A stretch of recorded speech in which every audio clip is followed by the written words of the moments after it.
Well, welcome to Living Longer and Stronger, the name of our seminar, actually Living Stronger and Living Longer. And we're going to be thinking over the next few sessions together about what science has to say and what the ancient Hebrew scriptures had to say as we look at the subject of healing, okay? Living stronger and living longer. And let me give you an overview of our first little lecture today, our time together. Number one, what are the problems, the health problems in America? Number two, what's driving the problems? And we could say not just America, Western nations, and a lot of nations want to become westernized. Are there solutions to these health problems? And how is it that we can stick to those solutions? That's what we're going to talk about briefly here. And then we're going to look a little bit of science, and then we're going to go into the scriptures together, okay? So we're looking at the science section here, starting out. What is the major killer in America? What do you think this is? This is an artery, right? And what's in there? A clot. What do you think that is? Someone had a heart attack. So heart disease is one of the leading causes of death. Vascular disease. It kills millions of people. It costs billions of dollars, and all kinds of things are associated with it. Maybe high blood pressure, maybe stroke, all things vascular. Peripheral, that means in the periphery. Vascular, that means in the vessels. Disease. In other words, there's narrowing of these arteries. There's different things that are building up in them. And as a result of that, sometimes people will have a heart attack when those little plaques break up. And many times, the very first sign that they know that they're going to have a heart attack is sudden death in almost 30% of the cases. So this is a huge killer. And many times it's in the morning. I'm glad to see that all of you have your water bottles here today. And we're starting out here in the morning with our seminar. Hope you've been drinking water. I now have had 4 glasses of water so far this morning, because I realize that if I'm sleeping, I'm going to become dehydrated. And in the morning, I'm quite dehydrated. In fact, most heart attacks will happen many times in the morning for people right after they've had their hearty man breakfast here. They have a high-fat meal, they are dehydrated, and pretty soon they literally, this guy says, I hear my arteries slamming shut. And when I used to work in a trauma center and worked as an emergency room nurse, we'd have 5, 6, 10 heart attacks going on all at once. And with nitroglycerin drips and other kinds of drips to help open up those arteries so they wouldn't die of the heart attack. But not just does that happen in the heart, look at what happens also in your head. Here's someone's head, and here is the time after eating a high-fat meal and the oxygenation in the brain. How many of you want as much oxygen in your brain as possible? That's exactly right. But if you eat a high-fat meal, notice what happens. The oxygenation goes down for 6 hours. It takes about 3 days to come back up. This is a long time, right? Doesn't matter what you eat, and when you eat it, it does, if you want to have mental peak performance. You're all quite young, right? How many of you want to be smarter than you were yesterday? All right. I know it's probably not possible for most of you since you're so brilliant already. But secondly, then you have another person eats another meal during that day, and another meal during that, and pretty soon, guess what's happening?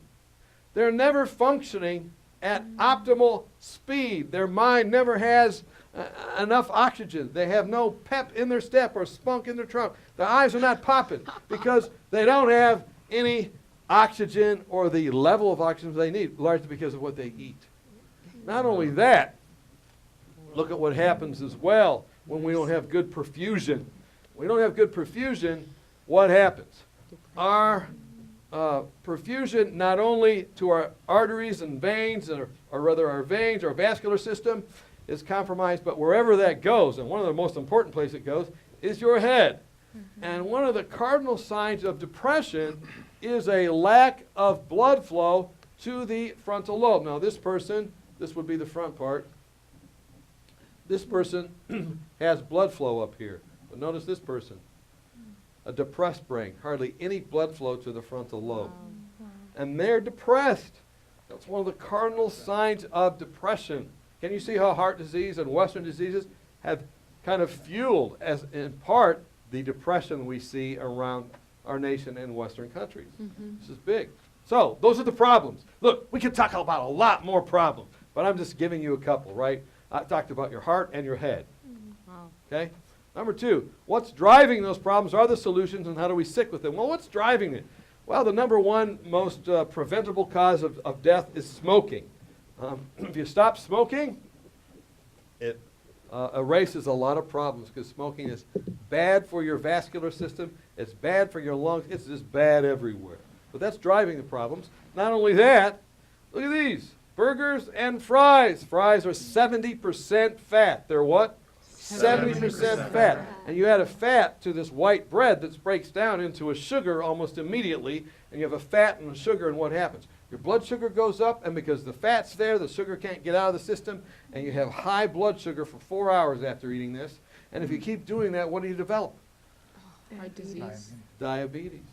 Diabetes. And look at the meat consumption from 1900 up to 2005. More and more meat. People are eating more and more meat in Western nations. And they're eating stuff like chicken, fried chicken, fried chicken. Chicken has all kinds of, fried chicken have all kinds of oil and grease in it. Not only that, chicken is filled with a substance called arachidonic acid, which crosses the blood-brain barrier and makes you irritable. It messes up your mood, right? And in a few minutes, we're going to look at the Hebrew Scriptures. We're going to look at the story in Daniel chapter 1 of a group of youths that had the opportunity to eat very high-fat, rich foods versus simple foods. We're going to look at that. But can you see that in the American culture this is happening? Not only that, cheese consumption has skyrocketed.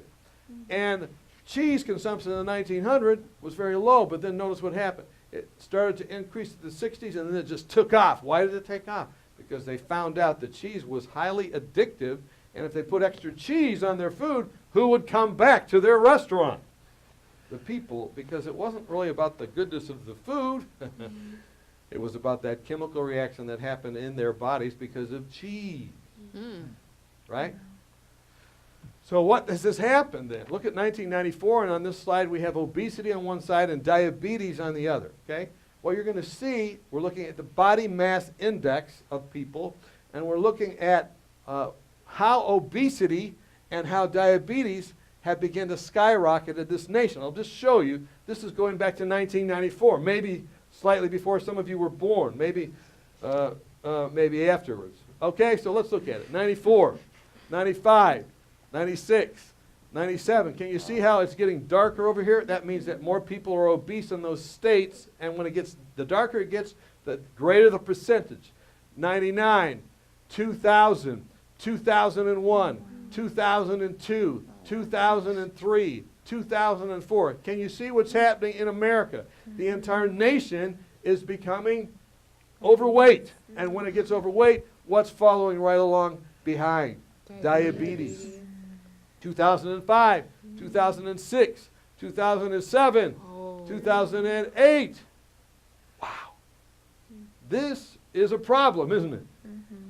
2009, 2010. And this is what's been happening in this nation. And as a result of that obesity, you have all kinds of secondary diseases, diabetes, hypertension, all kinds of problems. Peripheral vascular disease, not to mention depression, all kinds of issues that are addressed in other ways. So those are the problems. What's driving the problems? It's those high-fat foods and different things that we're talking about, right? And also not drinking the right thing. We didn't go through that. Are there any solutions? Yes. Years back in World War II,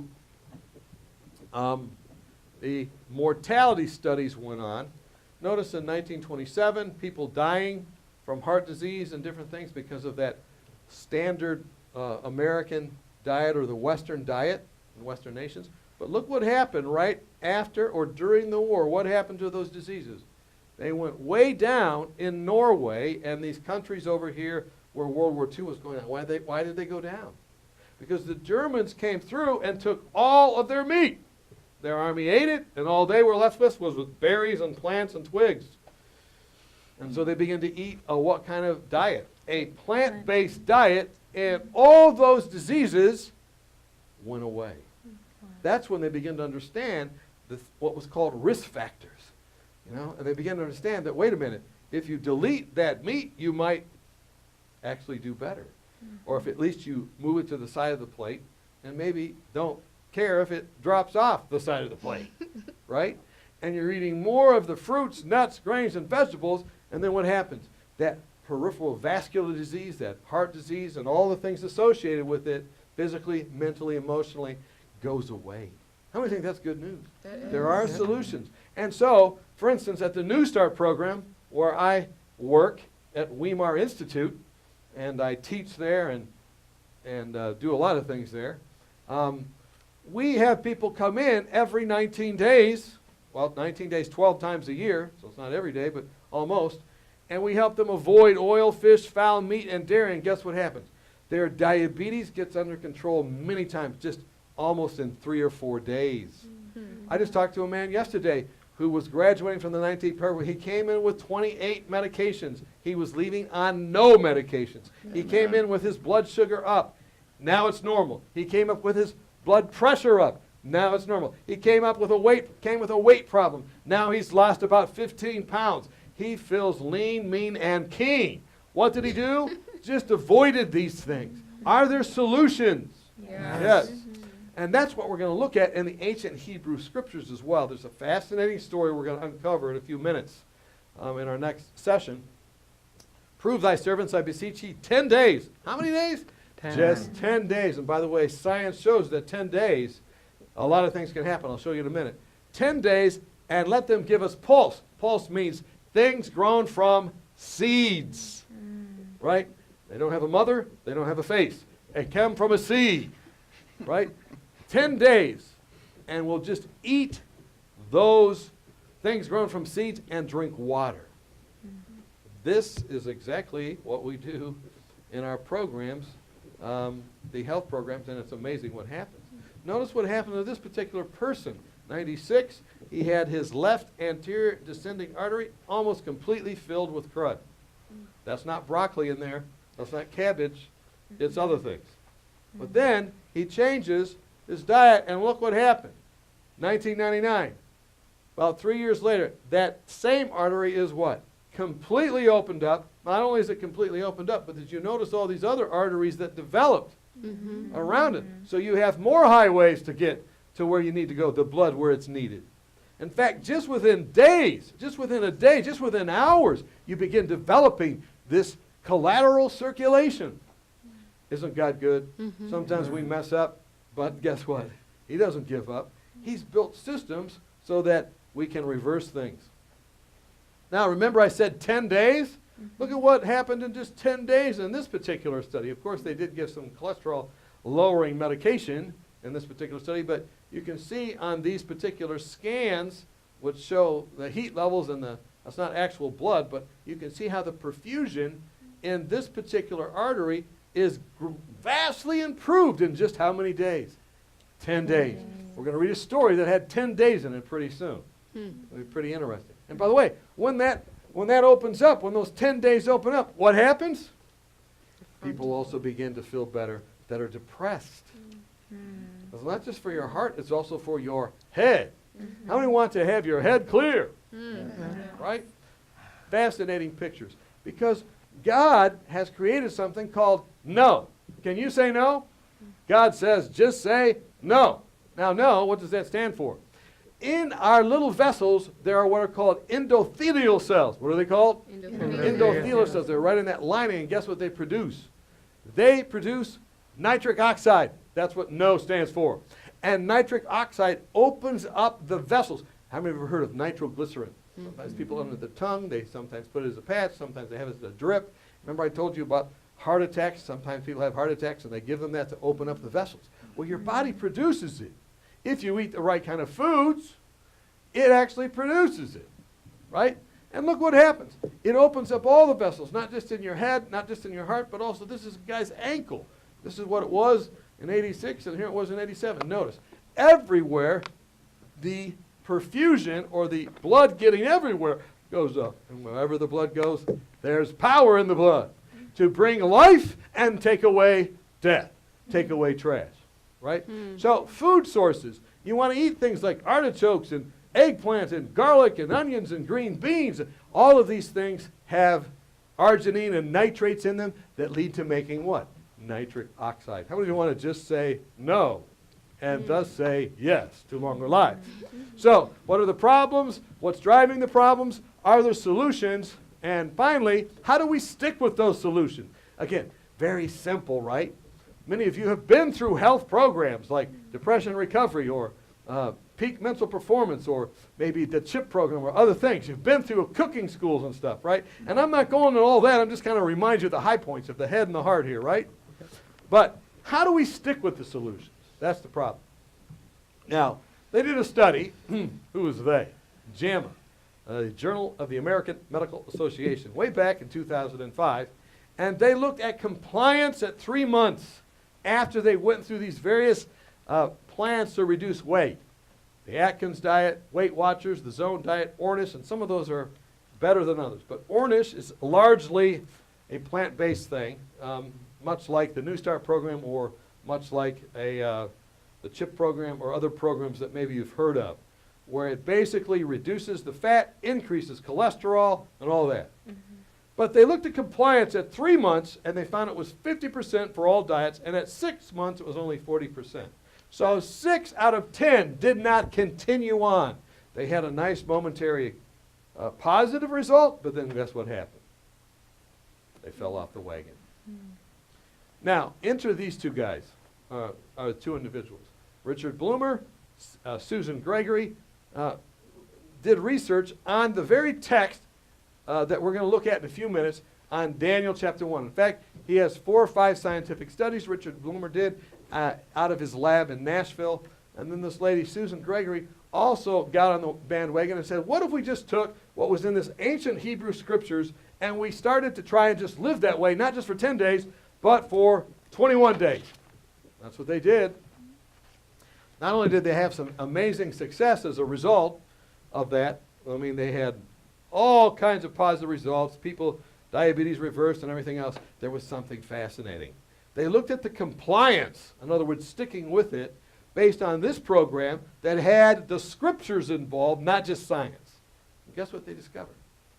Compliance based on the Daniel fast. Compliance was measured at 3 weeks, 3 months, 6 months, decreasing gradually over time from 95% at 3 weeks. That's even higher than the other, right? Yeah. To 85% at 3 months and 80% at 6 months. What do you suppose made the difference? I believe it was because there was a belief in a higher revelatory source, a higher power. There was a belief in the spiritual aspect of the program, and this led to greater compliance. Most of us assume going into the holidays now that we're just going to pack it on. The problem, of course, is losing that weight just as the work of the new year begins. Well, that's where a man comes in who is famous for something else aside from weight gain. He is Pastor Rick Warren. He's been all too happy to tell the rest of us how to live a purpose-driven life, but he at times let his own health go until he had a breakthrough of his own. Tonight, Chelsea Clinton has our report on the pastor who's now passing this along. The first time I saw this, it was hard to believe. This is a house of worship? It sure is. Members of Southern California's Saddleback Church are proud to say it's one of the largest congregations in the country. At least, it used to be. Yeah, there's a lot less of us by weight, for sure. That's because one message here is, for God's sake, get in shape. I'm interested in helping people get healthy, because if they're healthy, they can be more who God wants to be. They can fulfill their purpose. That word purpose might ring a bell. Saddleback Church Pastor Rick Warren is the author of the huge bestseller, The Purpose-Driven Life, that's now out in an updated edition. And he's on another mission. I've always had enormous energy. I was blessed with an abundance of energy. And since I didn't... I get that feeling sitting across from you. And since I didn't care about how I looked, and I really had relatively few health problems, I paid no attention to my health. When he gave President Obama's first inaugural invocation in 2009, he weighed almost 300 pounds. I abused my body. And I even joked about it. For years I said, I'm a purpose-driven eater. 2 years ago, when Reverend Warren was performing baptisms, he himself became a convert. And as I'm putting people under the water, I'm lifting 867 people. Along about number 500, I had a thought. It wasn't a very spiritual thought. It was, good night, we're all overweight. And I thought, I can't expect people to get in shape unless I'm in shape. After close consultation with a team of medical experts, Rick Warren developed a diet and fitness plan. The pastor remembered that in the Bible's book of Daniel, the Babylonian king offered Daniel and 3 other Jewish boys a place at his table. But Daniel turned down the rich royal food. And so he says, I tell you what, let's have a contest. You have your guys eat the rich foods, and we're going to eat pretty much vegetables and water and a real simplified diet. And at the end of that contest, we'll see who's healthier. Daniel would not let go of his principle that the royal food would compromise him, and he and his friends ended up being more physically fit. For Rick Warren, the Daniel Plan was born. It's based on the idea of my body is part of my stewardship. And we say, God created it, Jesus died for it, the Spirit lives in it, then I better take care of it. What is all of this? At Saddleback, I was shown some of the basics of the Daniel Plan. It's based on a diet of 70% fresh fruits and vegetables and 30% lean proteins, grains, and starches. If it grows on a plant, eat it. If it's made in a plant, don't eat it. That's right. Exercise plays a big role, too. I had an epiphany. In January 2011, Rick Warren presented the Daniel Plan to his congregation. I got up in front of the whole church. I said, I need to repent. I said, I need to lose 90 pounds. Does anybody else want to join me? And I figured maybe 200 people would sign up. And how many people were in join me. church that day? Oh, well, typically in a weekend, about 20,000. And I figured maybe 200 would sign up. 12,000 people signed up. Now more than 15,000 people have participated at Saddleback and online. And everywhere I went here, there were group activities. Kickboxing, even Zumba lessons. Heavenly Father, we thank you for being with us tonight. And there's an evening ritual called Walk and Worship, combining exercise and prayer.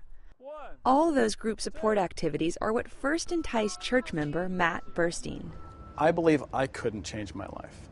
But with the encouragement of church, with small groups, friends that were actually there to help you, if I could actually get engaged with my friends and people that cared about me. What do you think?